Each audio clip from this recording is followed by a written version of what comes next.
Hello, and welcome to Theatre Bites, essential theatre knowledge in minutes. Today, we're stepping into the extravagant world of 17th century Baroque theatre, where drama met decoration and performance became pure spectacle.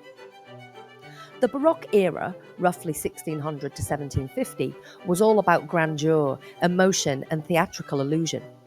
In theatre, this meant elaborate sets, moving scenery, and performances filled with music, dance, and visual effects. Baroque theatre wasn't just a show, it was an experience. Baroque theatre thrived in Italy, France, and Germany. In Italy, it evolved into opera, a powerful blend of music and drama. In France, King Louis XIV supported court performances filled with dance and mythology. And in Germany, Baroque stages introduced complex machines for scene changes and flying effects. It was theatre for royalty, and every show was designed to impress.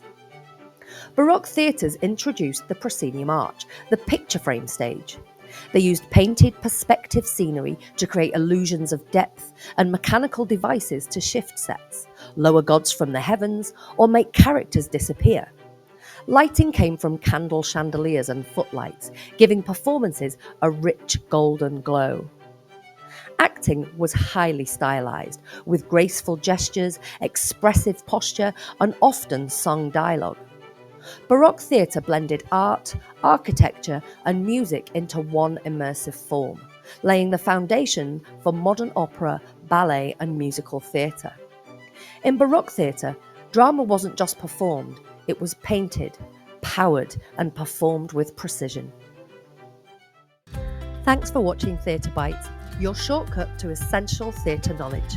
Don't forget to like, share, and subscribe to support the channel. And if there's a topic you'd like me to cover, then leave a comment or suggestion below. I'd love to hear what you would like next. Until then, see you in the next bite.